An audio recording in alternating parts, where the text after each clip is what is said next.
Well, we need to know a couple of things. Number one, we need to know how the world's premier law enforcement agency managed to lose 5 months worth of text. And what's also troubling is in the text we do have, they're discussing how to avoid text being captured and secured. So what's missing is important, but also what's there is important. It is manifest bias, not just against Trump, but against his kids, against his business interests. There's a text where they hope the Trump hotel fails. That is a level of bias that you rarely see and you never see from law enforcement officers. What's also troubling to me is this text that Johnny Ratcliffe found last night about this secret society. Now, I have no clue what that means because that was not the phraseology I used, but it's the day after the election. And it's the same two people that were discussing a little bit later in the text the damage they had done with the Clinton investigation and how they could, quote, fix it and make it right. What's out there? Hello, everyone. Today is Wednesday, April 25th, 2018. I'm Papa Bear, and this is What's Out There. Of course, Wednesday, I've got my regular guest with me, Peter Kling. Peter Kling, how are you? Excellent, Papa Bear. How are you? Oh, I'm plugging along. I'm telling you, there's a whole lot going down. A lot of stuff we've been showed lately about what's the corruption in the government, this, that, and the other. The government overthrow, the overtake, and how many people are not happy with it, and things like that. But we're moving along one day at a time. Well, that's just it. One day at a time. The question is, how many days are left? Yeah. I don't know if, I'm sure a lot of our listeners probably missed this, but the rapture was supposed to happen again. That was on Monday. We're all still here. Yeah, Monday. So that means that we got left behind. But does anybody know anybody else that was raptured? Is anybody all of a sudden missing in your life? Did your spouse disappear? Well, yeah. Either it didn't come, or a lot of people aren't worthy. One or the other. Well, there's a whole reason why that didn't happen, and now there's another thing that's being broadcast, and this is like echoes of December 21st, 2012. The end of the world, and now it's supposed to end on April 28th. So pack your stuff. Yeah. The world's not going to be here in a couple of days, so don't worry about the mortgage payment, the phone payment. Don't worry about any of those things. It'll be here till time indefinite. Yeah, and I keep talking about the currency reset and things like that, and I've mentioned it so many times that people are starting to get annoyed with me about it, and that's okay. I get it. I'm sure they get annoyed with me sometimes too, because I'm always like, be prepared. Change is coming. Exactly, and it doesn't hurt to be prepared. Absolutely. I learned that in the Boy Scouts, or in the Cub Scouts. I learned that. That's a Cub Scout motto, or a Boy Scout motto: be prepared. Right? Yes. Now here's the thing: people say, "Oh, we've been hearing about this end of the world forever." The United States has never been in the state it is in today. Right. We have never faced a governmental coup. Right. Well, yes, we have. Well, not in our lifetime. But not to this, not of this scale, because the population is just so huge now.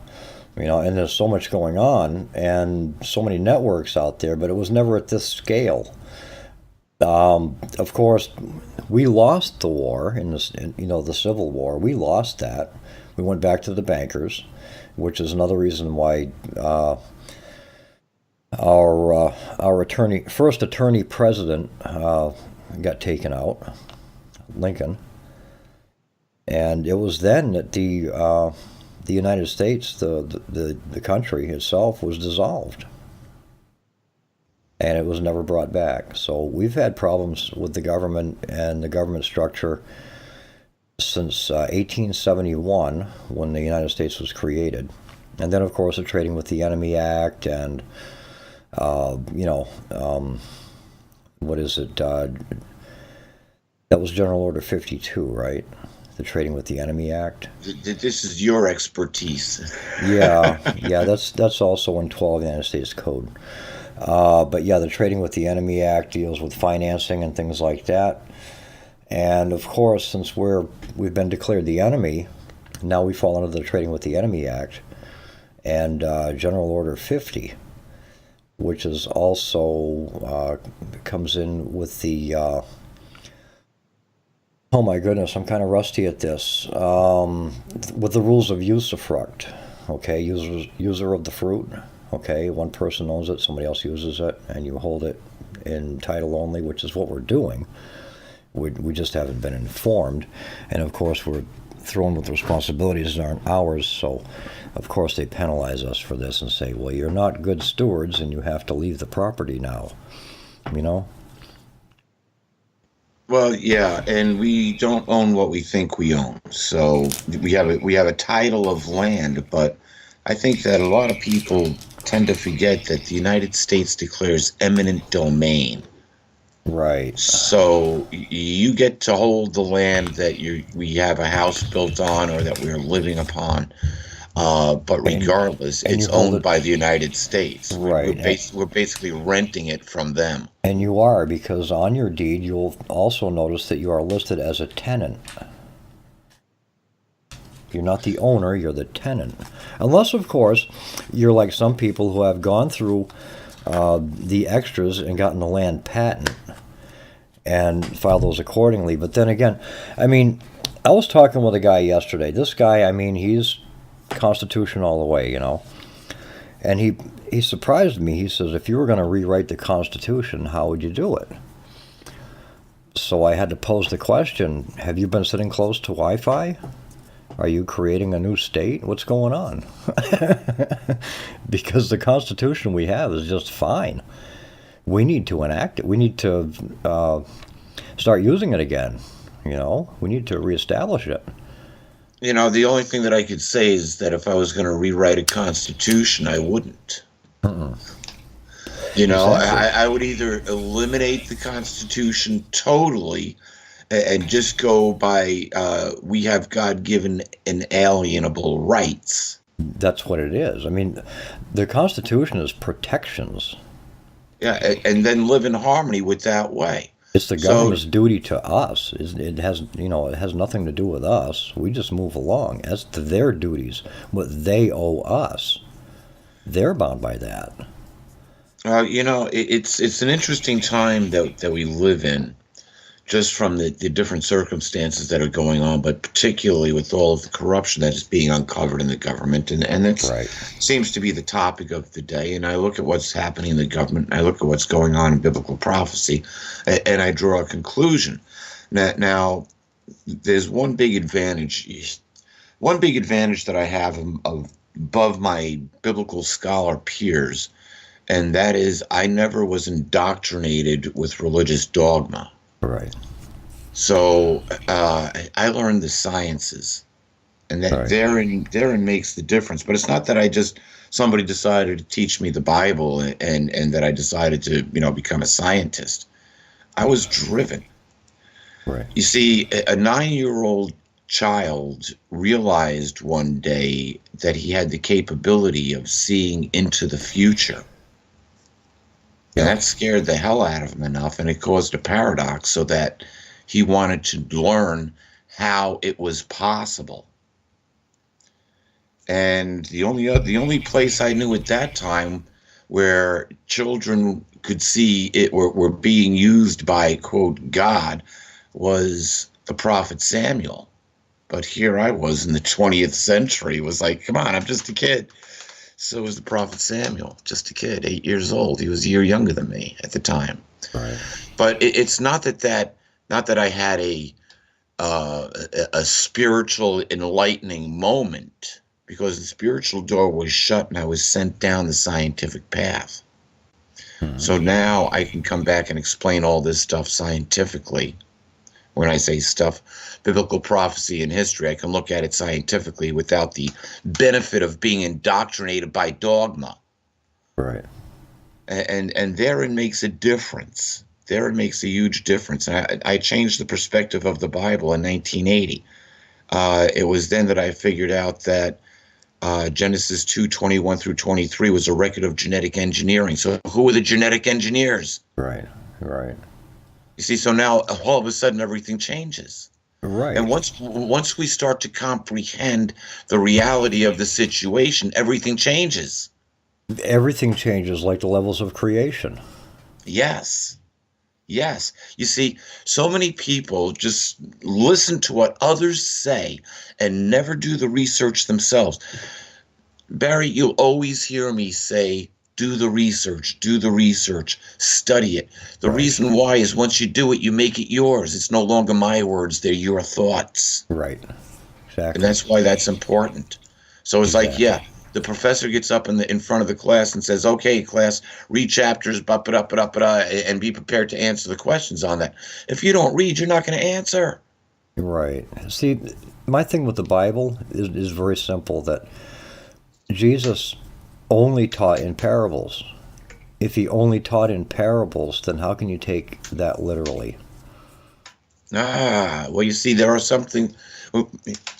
You raise a good point, because when I did my research, when I started my research in this, and when I realized that when God caused the sleep to come over the man, opened up the flesh, removed a tissue sample, closed the flesh, and created a woman from the tissue sample, and the man knew it, he said, "At last, this is bone of my bone and flesh of my flesh.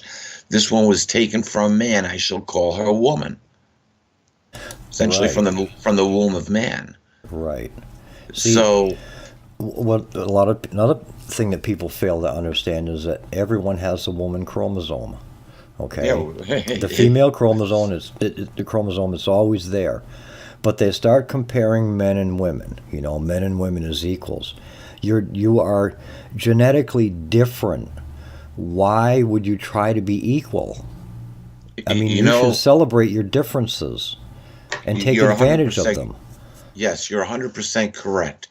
Take motor vehicles, okay? Yeah. Let's just look at motor vehicles. I know you have a pickup truck, right? Yep. I own a classic 1980 Porsche. Right. I promise you, you will drive that pickup truck totally differently than I will drive my car. Yes, sir. I'll go places where your car won't go. I can't take it to where I live. Because they're different. They're the same. They're the same. Basically the same animal, if you will, but a different species, a different design. That's it. It's like you wouldn't cook your meal in a chamber pot. Well, we don't use chamber pots today, but back in the day, before they had indoor plumbing, so you didn't have to go out in the freezing cold. You used a chamber pot if you needed to get up in the middle of the night to do your business. Yeah. And then you would empty it and clean it out the next morning. Right. Hopefully. Yeah. But anyway, you would never cook a meal in a chamber pot. What was it? A canopy goes over the bed and a pecan goes under? A canopy is under the bed. That's the difference between a rich girl and a poor girl. Yeah. Anyway. Pecans. So, yeah. Yep. Anyway. But that's, those are the things that we kind of take for granted and look at it. As you said, how do we use our language? Interesting. Right. Yeah. It's all word games. It's word games, especially when you're in court. And you have to use Latin because it's the only language that's not open for interpretation. It's dead. Yeah, I was just going to say, it has one meaning. And now that's the interesting thing. Latin is dead. Hebrew is very much alive. Yeah. It's just the opposite. Right. Hebrew's a living language. And by that, what I mean is that every letter has a meaning. And in the Hebrew language, their words are not spelled with consonants and vowels, like we have. Right. They're just consonants, and you put in your own vowels. Right. So now the thing is, a word can also have a couple of different meanings. It doesn't just have to have one meaning. Right. And I'll give you an example that is, I don't know Hebrew very well, but I do know a little German. And in German, one word can be used to mean several different things. The word is pilz. Right. And typically it refers to a mushroom, Right. but it can be anything from a mushroom to the head on a glass of beer to a wart. Right. Anything which grows above the surface is a pilz. Right. Same thing with the word spritz, Okay. which is to spray. So it can mean anything from a fire hose to getting an injection. Right. Now, here's a question, okay? If you have 3 pieces of candy and you have 2 other people with you, we'll call them 1 and 2, okay? And you gave one to number 1. Are you ready for this? Would you give one to 2 too? See what I'm saying? Sure. Yeah, it's how we play the words. Now, Right. now here I'm going to lead this down a different path, and this is important. That this is one of those little jewels in life that you look for. Yeah. What we were just talking about, the meanings of words. When we try to create our future, don't tell yourself anything. Picture what it is you wish to achieve. Right. And I'm going to make this real simple. Before you can make a cheese sandwich, you have to picture that cheese sandwich in your own mind. Right. We picture it in our mind's eye. Yep. It's the same thing with anything we fantasize about. We picture it in our mind's eye first. And then we think about turning it into reality. You know, you might be in the market for a new car and you're watching TV and here's an ad and there's a car that catches your eye. And now you start thinking, wow, that's a really nice car. Wow, I really got to go take a look at that car. So you go down to the dealership and you look at the car.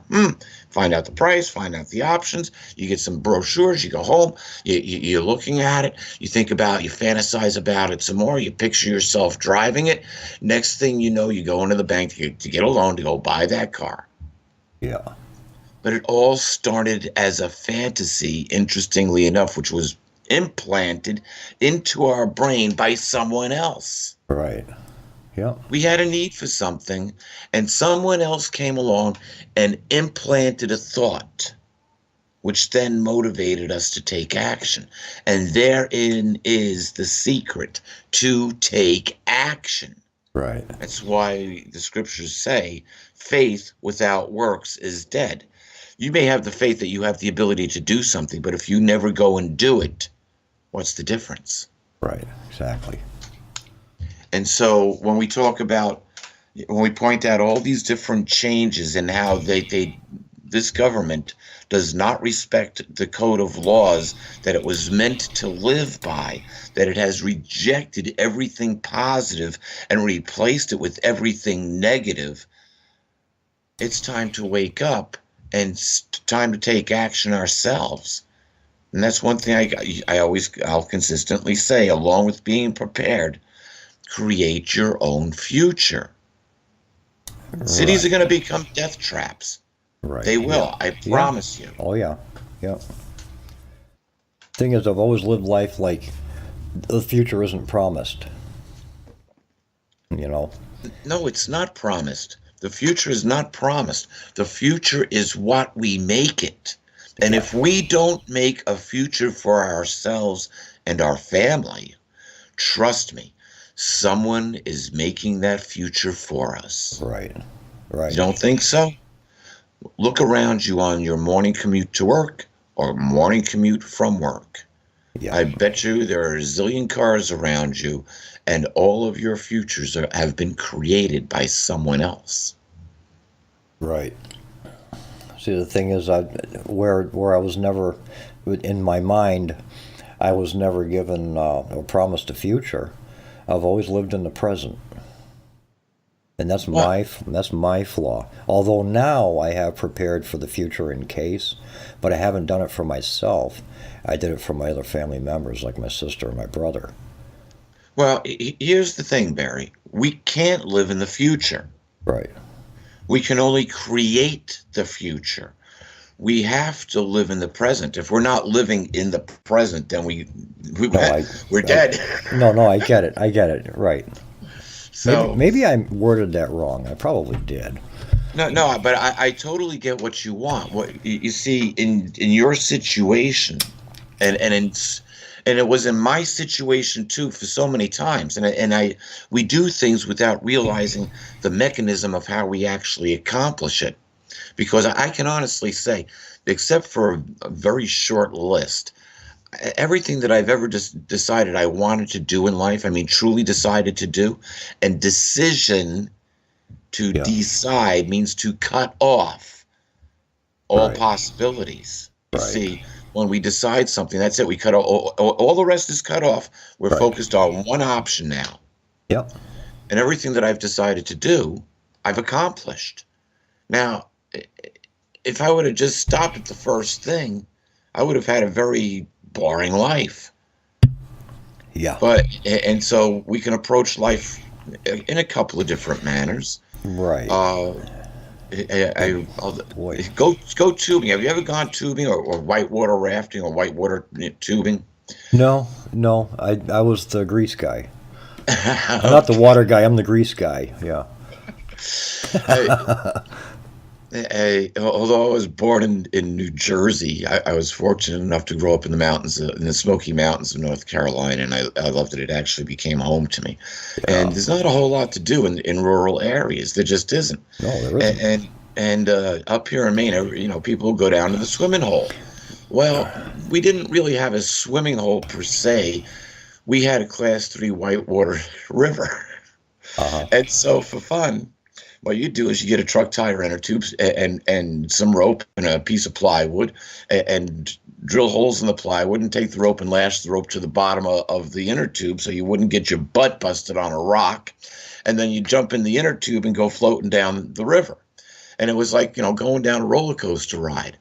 And it was a lot of fun. But here, the situation was the first time you went down, you were kind of at the mercy of the river. Yeah. And you could guarantee getting dumped a lot. You could guarantee, and if you weren't at least a decent swimmer, you probably were going to drown. Right. Now, you see, that's the difference between you and me. You'd go out there and you'd play in the rafting and stuff like that. I'd be out there wiring up a generator. I'd be getting power from that stream, from those whitewater raft. You know what I mean? From the whitewater coming through. Oh yeah, sure. But that's because of the different styles that we went through, the different lifestyles. See, I grew up poor, okay? Barry, it doesn't cost a whole lot of money to go whitewater rafting in a tube. No, I get it. Right, I get it. But the thing is that everything we did, that my family did, everything around me was all built on, what can we do to make it work, We're not going to go buy stuff. We're going to make something. Okay, and that's what we did. We were crafty like that. We made the things that we need to get us by, and it was very rare when you saw something that was actually store bought. It's like, wow, you got money for that, Car dollars. I got a car trailer. Oh, is that one you made? Oh no, it's a boughten one. The weird language up here, I'll tell you. So. Oh man, but yeah, a lot of stuff that we worked with was homemade. I mean, we had. Now let me ask you a question: did it get you through? Did it do what it was created to do? Yes, it did. As a matter of fact, how long did that item last? Which one? There were so many we did that to. Well, did they last for a season or two, or were those some of the things that you made back then? Do you still have today? They did the job. Okay. They did the job. Hey, I had a pickup truck that the shifter broke, column shifter, and it broke. What do you do? I mean, I didn't replace it with a floor shifter. It was an old pickup. What I would do is I'd get it in the right positions, and I'd shift it from under the hood. And depending on where I was, it would be either running or not.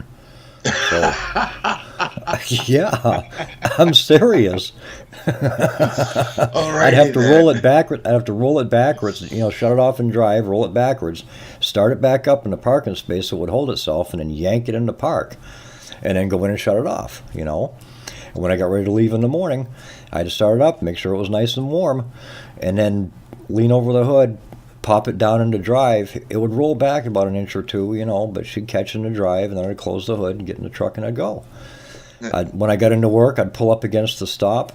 I'd get out of my truck, I'd shift it in the park, and then get out, and then I'd shut it off. When it come time out of work, I'd go out in the truck, I'd turn the wheel, open the hood, pop it out of park, and let it roll backwards, put it in drive, close the hood, go in the truck, start it up, and drive out.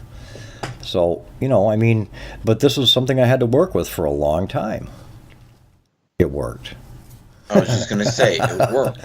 It worked, now, yeah. Here's the thing. If you had to do that all over again, could you? Oh, yeah. Yeah, so you have the organic knowledge on how to do that. Oh, yeah. You see, that's something that we have totally lost. We're quick to say, oh, broke, throw it out, let's run down to Walmart and get another one. Right, and that's the thing. Like I told Skills the other night, we were talking, last night I believe it was, I said, look, because technology has advanced as far as it has, it doesn't mean that we as older people, we require this stuff. We don't. We require much less. We know how to get by with much less. Well, you're 100% correct. And something that I realized in our move off grid, now, I'm not living off grid now, probably won't, at least for another year. But that's okay because I get to be with all of you. I might spend days off grid come the summer. But we're still in a building phase, and what's nice is that we don't live too far away from where we're building now, which is great. So we can go there, work during the day, and come back here in the evening, and have while still being remote. It's kind of like almost the best of both worlds. But regardless, right. I want to go back to the organic knowledge. You see, the things that our grandparents and their grandparents did were all things that they needed to do to get through life. But technology has changed that now. And so to get back and to comprehend what the organic knowledge was is something that very few people will strive to do. And therein creates the problem. I'll give you a great example. If you've ever gone fly fishing, anybody who fly fishes loves it. I was taught how to fly fish by two old drunks down in the mountains, down in the Smoky Mountains. They were great guys, two good old boys, about 2-3 times my age. But anyway, they were like two old uncles, and they not only taught me how to fly fish, but they taught me how to tie flies. Now, to become successful at this, you have to learn the insects that are in the stream and the time of the year that they hatch, so you can tie something out of feathers and fur that imitates this insect that's coming off the water to fool a stupid fish into thinking it's real food so you could have dinner. Think about that. Yeah, right. Unreal. Hey, we're gonna. There's a lot of levels of learning there just to catch dinner. So yes, it must be break time. So let's go. Yeah, teach a man to fish, right? And there you go. Anyway, this is what's out there. This is the LNM Radio Network at lnmradionetwork.com or latenightinthemidlands.com. Also 101.7 WCET Columbia Talk. We'll be right back.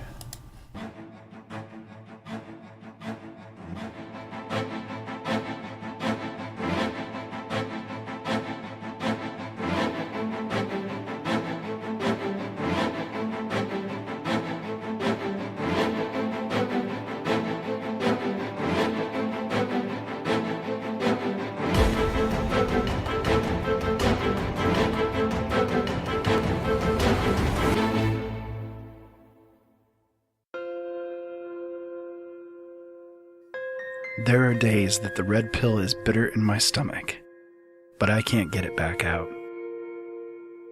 I think because I have to. I speak because I have no choice. I walk through this dark age we're in with open eyes. Listen to Open Eyes on LateNightInTheMidlands.com. And together, maybe we won't stumble and fall.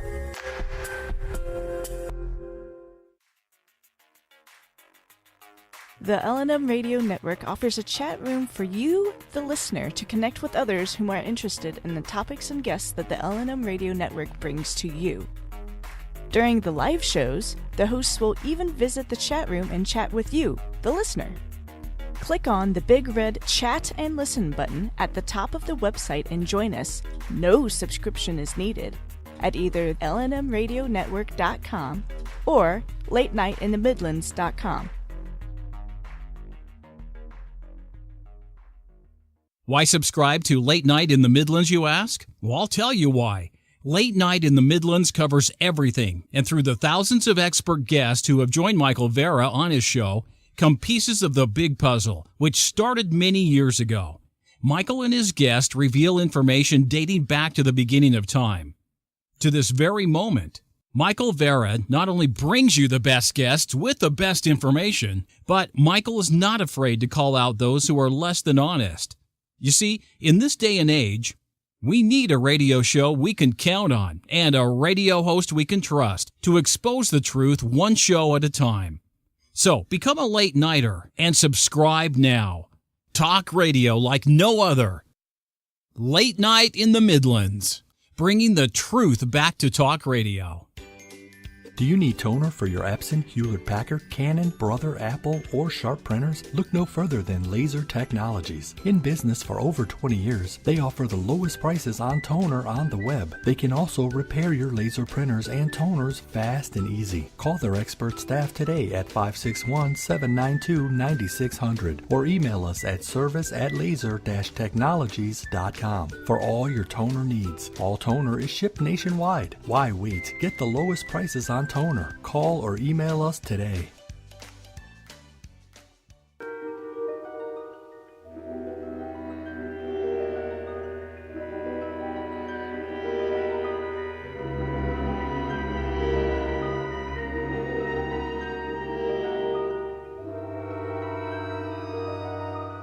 There is a better radio show, beyond that which is known to the people. It is a radio show more informative than others, and as timeless as infinity. It is the equilibrium between light and dark, between the sheeple and the paranormal, and it is heard at the base of man's ignorance and at the summit of his knowledge. This is the radio show of imagination, a show we call The Secret Teachings.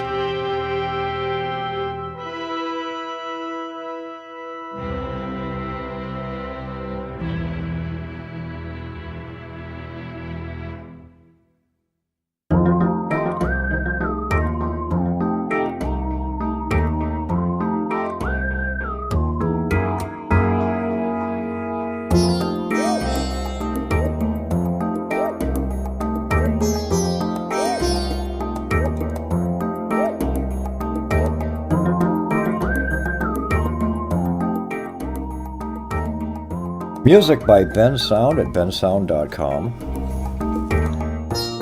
Why am I hooked on this stuff? I don't get it. Anyway, we are at latenightinthemidlands.com, LNMradionetwork.com.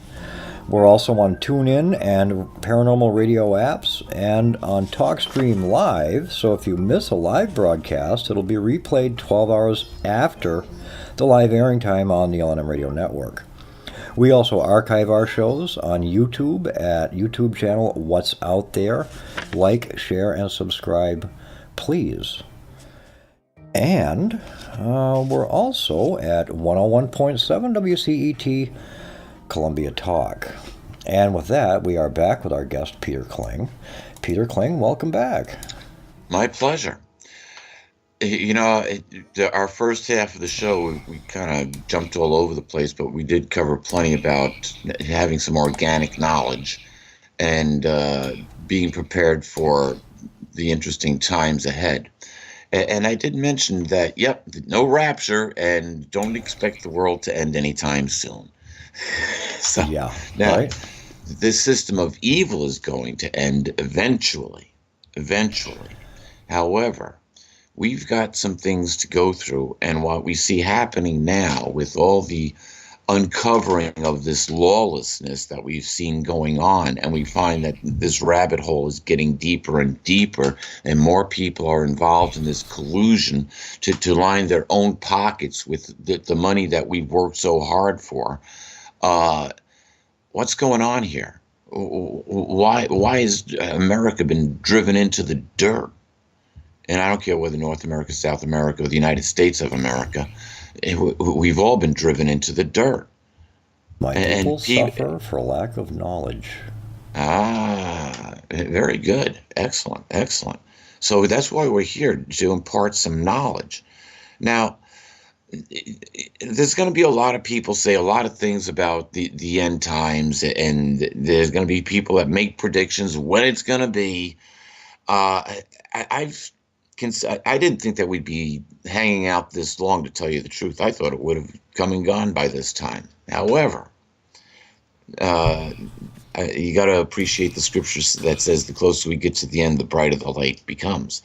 Right. So, yeah. So we have greater understanding of the world around us.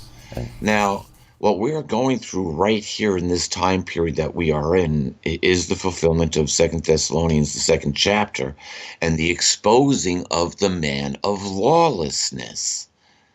But it's not just the government in the United States that's lawless. It's governments around the planet that have turned lawless. Exactly. This is global. Yes. And allegedly what's going on in Armenia right now is the ridding of a corrupt government, and the liberation of a peoples. And why is it you never hear about Armenia? Who controls Armenia? Evidently nobody anymore except the people. They're literally dancing in the streets. It was the same people who were controlling North Korea, the clowns. Aren't they controlling it all? Well, something happened with North Korea. What happened with North Korea? Remember, we're going to denuclearize unconditionally. Yeah. And Iran is next. So yes, and these are CIA states. I'm telling you. Here we go. I'm going to get my visit again, but that's okay. You know what? We're in different times now.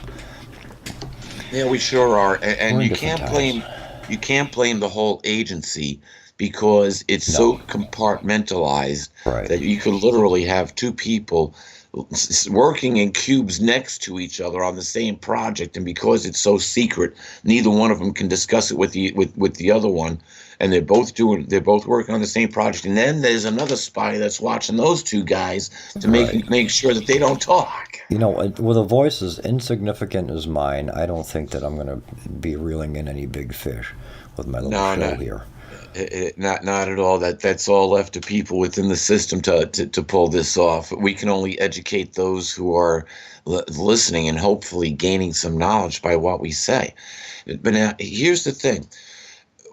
To get past all the soothsayers and false Christs that come up and say, I'm Jesus, follow me, listen to it. Let's go back to the scriptures. This is what we can expect in the near future. Right. We can expect the exposing of this, and it's going to take us up through the government ranks, right up to the Clintons. The reason why they're in the middle of this is because Bill Clinton is a Knight of Malta. The Bushes are accessories, but not as deep as they are, as not deep as the Clintons are. The Clintons have used the system to really line their pockets well. They can't. Where did Bill come from? Now, the Bushes are part of a banking system which already owns billions and billions of dollars. So they're not as money hungry as these Clintons are, but they're still Knights of Malta. But the governments of the planet, the governments of Earth, are being controlled by the Knights of Malta, who report to or answer to whom? They're only responsible to whom? The Pope. Right. The Pope is their king. And now the Pope's making his own rules. He's going to rewrite the Bible. Yeah, and we hear this scuttlebutt that's coming out of the Vatican, and it's like, really? Folks, if you haven't caught on yet, this is an illegal pope. Yeah, this all comes back to the common sense thing again, and ask yourself questions. Does it fit? Does it add up? Now, just here's basic questions. so we're watching this happen. This has to be exposed, okay? All of this has to be exposed. And where does it lead? Up to the man of lawlessness, as the prophecy says, he makes himself a god and sits in God's throne. Right. Think about that. Now the Pope is, you said what? The Pope is rewriting the Bible? Yeah. And the Pope is denied, he's called Christ a failure? Yeah. Yeah. You know, come on. And now he's sided he's siding with Islam and saying that Jesus never died for, quote, our sins. Sure, let's give him the Temple Mount. He deserves it. When you catch sight of the disgusting thing that causes desolation, standing in America's holy places where it shouldn't be, let those who have wisdom understand. Yeah. Time to start heading to the mountains. Get out of the cities; they will become death traps. Yep. And so it's time. Now, when we look at the prophecy, we go to Revelation 13, and it talks about these beasts. A beast that ascends out of the sea with 7 heads and 10 horns, and it gets a death stroke, but it gets healed and it lives. And then it talks about this other beast, a 2-horned beast that looks like a lamb but speaks like a dragon, and it can do miraculous things, even call fire down from heaven. And it's this beast which gives power to it creates an idol. It creates an image of the first beast. Now, it's not the first beast, it's an image of the first beast. And it causes the rest of the world to worship this beast. It breathes life into this beast. And the beast takes on a life of its own, and it puts to death those who do not worship it. And the beast has a man's number, 666. Okay, it's the image, the wild beast of 7 heads and 10 horns, which ascends out of the sea, is actually the United Nations, first to come out of the sea of turmoil from World War I as the League of Nations, getting a death stroke during World War II, but coming back after World War II as the United Nations, and its first act is to declare Israel a state. Right, and they rule under Admiralty Maritime Law. Right, but now here's an image. Here's an image which is created by this other beast that looks like a lamb but speaks like a dragon. Now, a lamb is what? An image of peace, right? Right. But this lamb speaks like a dragon. A dragon is an image of war. So it's a lamb that speaks like war. You mean like creating war to keep peace? Yeah. Where have we heard that before? Oh, it's a national motto between the United States and the United Kingdom. We're carrying out war to keep peace in the world. Yeah. Yeah. I'm still trying to figure out, okay, they blamed 9/11 on the Afghanis, but we attacked Iraq. I don't quite comprehend that. But anyway, that's something else. That's another show there, folks. That's another show. We'll do a couple more shows with that one. Yeah, absolutely. Because the real reason that we went to war with the Afghanis is because, or an Afghan, is because the Taliban eliminated the opium crop, and the CIA didn't have any more drugs. And that's one reason. There's another reason. That place is laden with jewels. Okay. It's and also silica. laden with rare earth metals too. It's a silica bed. And rare earth metals, yes, and the jewels. And I mean, that place is just mineral rich. X marks the spot. Yeah, yeah. But anyway, here's what we can expect. This, and is actually this image of the wild beast also correlates with something in Revelation, the 17th and 18th chapter, but primarily the 17th chapter. And in the 17th chapter, it talks about Babylon the Great. Now, all religion that is on the world today can bring its origins right back to ancient Samaria, where we have the Tower of Babel. and it was the third world empire, Babylon, whose chief god was Marduk. Go look that name up today. Marduk. Marduk. Yep. Yes. That was the god of Babylon. Now, when you do the history on Babylon, research the history of actually ancient Samaria, it was run by Syriamus, who was a prostitute, who the king of Babylon, Nimrod, made his wife, and then she became queen and murdered the king, or had the king murdered, took over the kingdom, ruled as both the queen and goddess of the earth, moon, and stars. And when she became pregnant, she claimed that it was Nimrod incarnate to come back to his people and became the mother of God. Where have you heard that story before? Yeah. Okay, so that's where we are today. It's the same worship going on. It actually ties into the Anunnaki worship. And so as we see this all tying together, we see this great prostitute or the Babylon the Great, this great whore, riding again a 7-headed, 10-horned wild beast. This time it's scarlet colored. Scarlet signifies royalty, the royal governments, the kingdoms of the earth. Exactly. And that's why you know there's a message being conveyed when someone from the White House is wearing a purple tie. Now, according to the prophecy, there's 7 heads here, but there's an 8th king or an 8th kingdom that springs from the 7. It rules for 1 hour, and its main goal is to destroy Babylon the Great, to strip it bare, expose it for what it is, eat its fleshy parts, consume its wealth, and burn the rest with fire. So we have a direct prophecy of the end of religion. And how do we get there?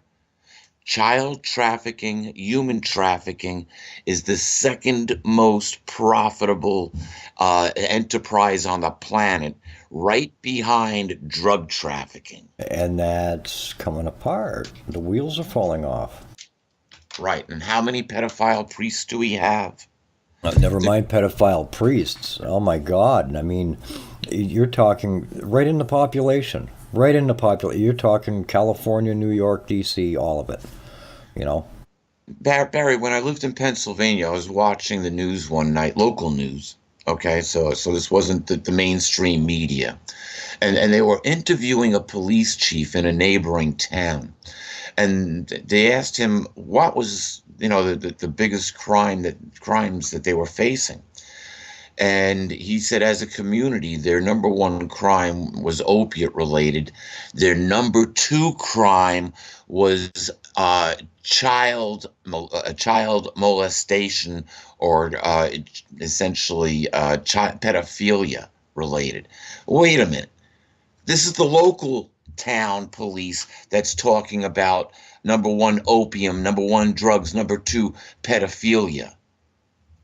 Think about that. Right. Now, I know a kid up here, he was talking about this fentanyl thing going on, okay? Fentanyl normally isn't how people are overdosing by accident. It's what they're using to knock people off. They threaten to take him out with fentanyl. We're going to fentanyl him. That's how Prince died. Now, why he was on an opiate to begin with, hey, maybe he sprained a muscle, maybe he sprained a vocal cord. I don't know. Right. But if someone changed his prescription to something that was laced with fentanyl, what do you think the result would be? Oh, come on. Think about this. There was a cop that pulled over a woman in a car, and she had something in a bag. He opened it up. The next thing you know, they're giving him an EpiPen because he's going to die on the street just from the dust from it. Yeah, so, and who invented this crap? So we're living in trials sometimes. And, if you have a problem with opiates or any other sort of drug, go seek help. Seriously, you can get help and you can turn your life around. It's not going to be easy, but you can do it. You can do it. And then we can become part of the solution as opposed to part of a problem. You see, because right now, the reason why anyone is addicted to anything is they're trying to kill pain in their life. And the reason they're trying to kill pain in their life is they're not having the life that they wanted. Right. And the only way that we can have a life that we wanted is to build a compelling future.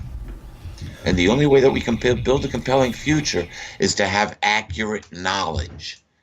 Exactly.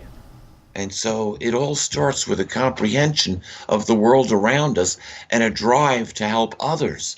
You see, it's not just helping ourselves. We have to help ourselves first because nobody else is going to help us unless those who really love and care for us. Right. Close family members. I talk about my insignificant voice here, okay, and I've mentioned that a couple of times probably now, and I'm not looking for fame, okay, fame, fortune, all that stuff. That's not me. I was subconsciously, I'd say, given a message to go out and convey knowledge to the people, and that's what I'm doing. And I don't want to. It's not my place to instill any fear in anyone either. I'm not like Alex Jones. I'm not going to instill fear in you. The thing is that you need to follow your gut, because there are things out there that even animals are told. They're told to take cover when the weather is going to be bad. They can sense this stuff. We've lost those senses. Although we haven't totally lost them, we don't always detect them. If you sense something wrong, chances are there is. So, listen to your gut. I can listen to my knee and tell you when the weather's going to change. Yeah. There you go. There you go. Yeah, that's organic knowledge that I wish I didn't have. Yeah. Now, you had a show last night, didn't you? Yes. Don't ask me about it because it was pre-recorded 10 days ago. Oh. And I did not listen. Actually, we talked about Planet X and also being prepared. Yes, Dr. Rand is helping his sister move, and he is down in Florida. So he wanted to pre-record that show, and we did. Right. And so, yes, I hope everyone did enjoy the information. Oh, shucks, knowledge. Here's something. Things don't happen overnight unless we take extreme action very fast. And the older you are, it's like the longer it takes to do things. And it's typically because we move a little bit differently. But it's like the difference between having a speedboat and having an ocean liner. One can make a turn a lot quicker than the other. And as you get older, it's not that you become an ocean liner, so to speak, but you gain a lot more knowledge. Right. And you use your skills differently. So you're not quick to do a 180-degree turn unless you realize you're headed down a dead end. You're carrying a bigger cargo. Yes. Not more stuff. Right. More knowledge. Right. I got rid of a tremendous amount of stuff that I didn't need anymore, that I was just carrying around. I mean, a lot of it was good stuff. A lot of it was great stuff. I spent very good money for it when I bought it years ago. It just no longer served my needs, especially in an off-the-grid life on top of a mountain. Right, yeah. See, I'm a rat holer. I put stuff aside because you never know, and I can't tell you how many times that's bailed me out. Yes, I can totally comprehend that, and I wish that I didn't have to discard as much stuff as I did, because I know one day it'll be handy. However, I also had to make a major move, and I decided to make a major lifestyle change. And so, but this just didn't happen overnight. You see, this was something that's really I started 7 years ago, and took real definite hard action in September of 2015, the last of the tetrad blood moons. See, I do follow the prophecies, and I talked about what was going to happen in 2014, and it ended with a bang at the fiscal year, if you want to call it that, but it ended in a bang at the end of the Jewish year. The last of the tetrad blood moons was on Rosh Hashanah. and it ended with the Pope giving the world its edict, the post-2015 development agenda, and him standing in America's holy places, the place of separation of church and state. And in case you didn't know, the Vatican does own everything on the planet. Yeah. It rides the governments of the planet. It controls the wild beast. And so the wild beast will turn on religion, and the Vatican will go down. Yeah, all law is based on religion, is based on canon law. Yeah. So now we're in the process of separating ourselves from that. And the Pope understands that. And the deep state understands that. And they know something, and they don't like what's coming. And we're going to see some fallout from it. But here's the thing. I've done my best over the years to impart understanding and comprehension on what is actually going on, and this is the time that it's happening. And it's best that we are prepared. Now, we're running out of time. We're going to have to pick this up on another show. But the odd thing is that I've studied both the science and the scriptures. I put them both together. Religion rejects the science, and science rejects the Bible. Interesting.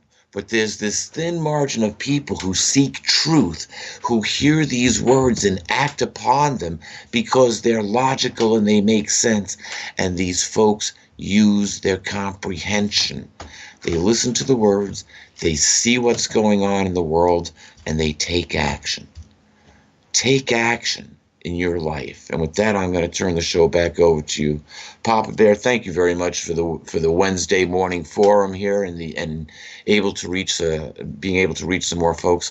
And folks, join me on Tuesday nights for the final countdown with Dr. Rand, and read Letters to Earth.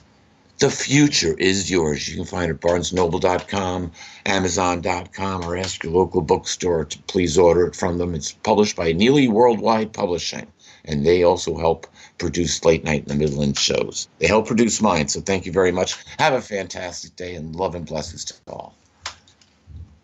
Well, thank you, Peter. It's always good to have you here on a Wednesday because, actually, I reserved this spot for you. And that's just what I do. And I prepare for these shows. Of course, everything that comes out is fresh, and it's usually from a day or two before, or maybe from that morning. So I try to get on top of things and get it out to you as fresh as I can.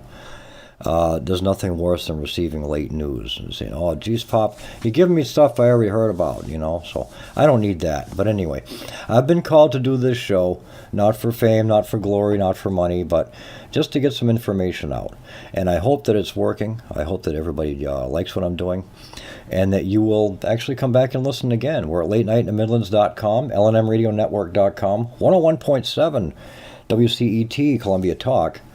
Also the YouTube channel. Please, if you're there now, like, share, and subscribe. It's deeply appreciated. Thank you very much. Well, we need to know a couple of things. Number one, we need to know how the world's premier law enforcement agency managed to lose 5 months worth of text. And what's also troubling is in the text we do have, they're discussing how to avoid text being captured and secured. So what's missing is important, but also what's there is important. It is manifest bias, not just against Trump, but against his kids, against his business interests. There's a text where they hope the Trump hotel fails. That is a level of bias that you rarely see and you never see from law enforcement officers. What's also troubling to me is this text that Johnny Ratcliffe found last night about this secret society. Now, I have no clue what that means because that was not the phraseology I used, but it's the day after the election, and it's the same two people that were discussing a little bit later in the text the damage they had done with the Clinton investigation and how they could, quote, fix it and make it right. What's out there?